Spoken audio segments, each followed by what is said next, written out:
सर्व पत्रकार बांधवांना नमस्कार। माझ्यासोबत रिपाई कवाडे गटाचे श्री चरणदासजी इंगोले हे सुद्धा उपस्थित आहे। आज लव जिहादमध्ये कसं एका विवाहित महिलेची फसवणूक झाली आणि तिच्या किती हालअपेष्टा होतात आहे। दुर्दैवाने खालच्या पातळीवर काम करणारे पोलीस अधिकारी सुद्धा राजकीय दबावामुळे अशा मुलीला संरक्षण देत नाही ते मांडण्यासाठी ती महिला पण आली आहे आणि मी पण आलो आहे। ही महिला माझ्याकडे आली होती, दीपाली मोतीराम ढोके।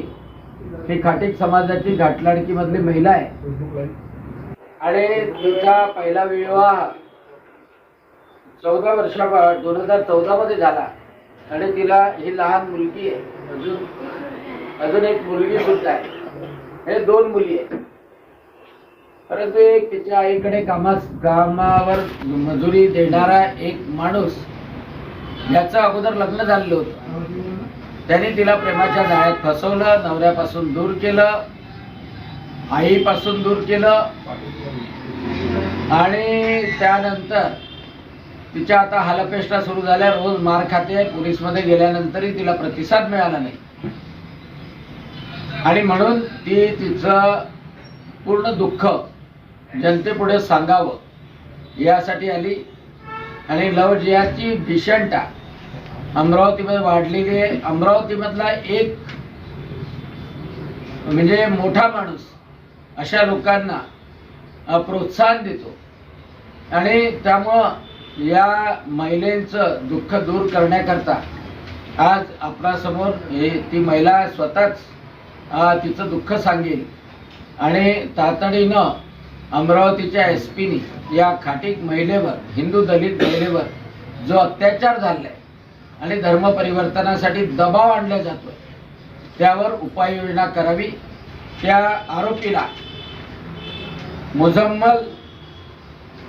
मोहम्मद मुजम्मिल याला तातडीनं अटक करण्यात यावं या मागणीसाठी आजची पत्रकार परिषद घेतली।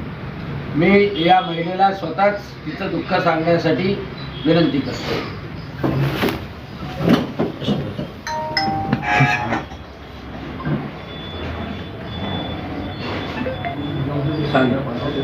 माझं नाव दीपाली मोतीराम ढोके। मी घाटलाडकीला इथे राहते।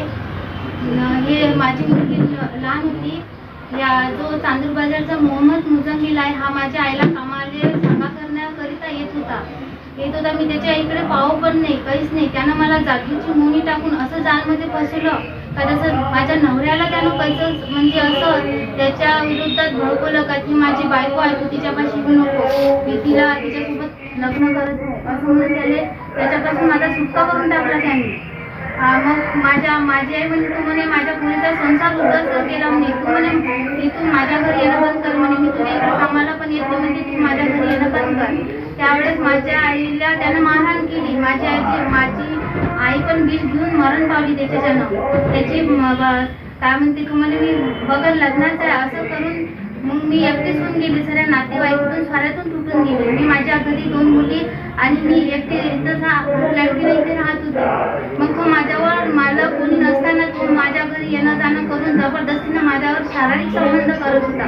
त्याकरिता मला त्याच्यापासून 2-3 महिन्याचे प्रेग्नेंट राहून गेले। मग मी त्याला म्हटलं का तुझ्यापासून मला असं गर्भ झालं, आता काय करायचं? तू म्हणे तू गर्भ असताना तू रिपोर्ट काही करू नको, मी तुला कोर्ट मॅरेज करून तुला मी स्वतः ठेवाल, कारण मी बी कुवारा आहे आणि मला बी कोणाचा सहारा नाही आहे असे म्हणून मला फसवणूक केली। आणि कोर्ट मॅरेज केल्याच्या नंतर 8 दिवस माझा गर्भपात पण केला त्यानं आणि मला मारहाण चालू केली।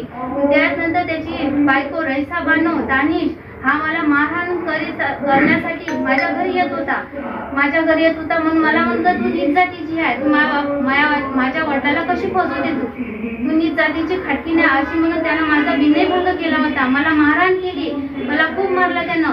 आणि आता म्हणते मुजम्मिल म्हणते का तू जात बदलो, हे माझा मुसलमान धर्म स्वीकार असं त्याने मला धमकी दिली आहे। आता मला खूप त्रास आहे त्याच्यापासून। आता तो लपून छिपून 8-15 दिवसात येते, मला माझ्यावर शारीरिक संबंध करून जाते।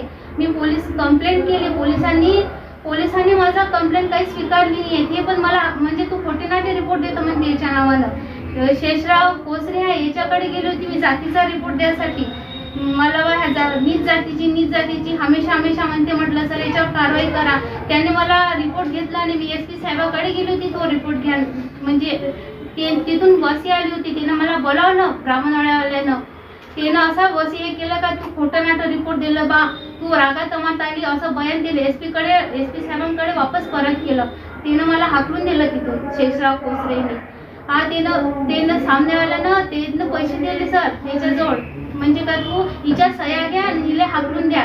सह्या घेणाऱ्या त्या कोसरावनं लता अरुण नागले आणि रुकया दिलदाशा आणि सुरेश रामराव राठोड हे यांनी सह्या घेऊन म्हणे यायला म्हणे हिला घराच्या बाहेर काढून टाकतो आम्ही, आमच्या गावाच्या बाहेर काढून टाकतो आम्ही, हे खराब आहे असे असं तसं म्हणून येणं त्या मुजंगिल दानिश रैसा यानं त्याला भडकवले. पैसे दिले त्यानं. आपल्या शेषरावला पण पैसे दिले काहीले हाकलून टाका बा.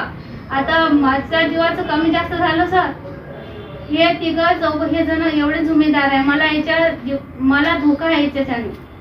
हे कधी घडलेलं आहे आणि कुठल्या गोष्टी याच्यामध्ये झालेल्या आहेत, कुठल्या पोलीस वगैरे काय तुम्ही कंप्लेंट्स केली असेल? हा कंप्लेंट केली आहे मी ब्राह्मणवाडा पोलीस स्टेशन इथं.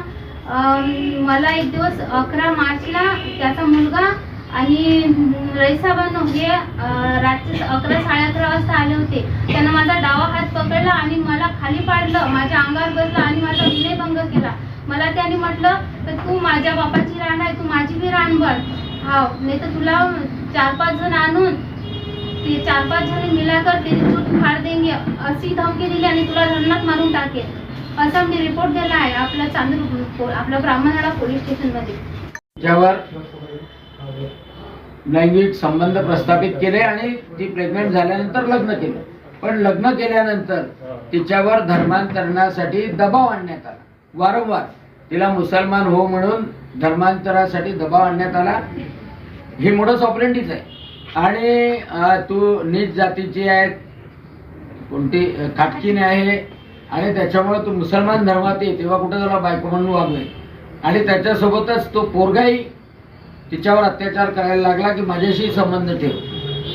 आणि त्याच्यामुळं लव जिहाद, अत्याचार, ॲट्रॉसिटी, महिलांवरचा अत्याचार या सगळ्या गोष्टी त्यामध्ये इन्क्लुडेड आहे. आणि मी वारंवार हेच सांगतो की लव जिहादच्या माध्यमातून लव काही दिवस असते आणि त्याच्यानंतर त्या पुरीला नरक यातना भोगावं लागते. त्याचं प्रॉपरली लव जिहाद हा विषय प्रॉपरली लव जिहाद हा विषय तुम्ही तो ती सांगून राहिली का तो सातत्याने जबरदस्ती त्यानं लव केलाच नाही. मग कसा का लव जिहाद झाला? जिहाद आहे लव नाही ना त्याच्यात. लव जिहाद हा विषय कसा असता पीडितेच्या म्हटल्याप्रमाणे लव कुठेच नाही याच्यात.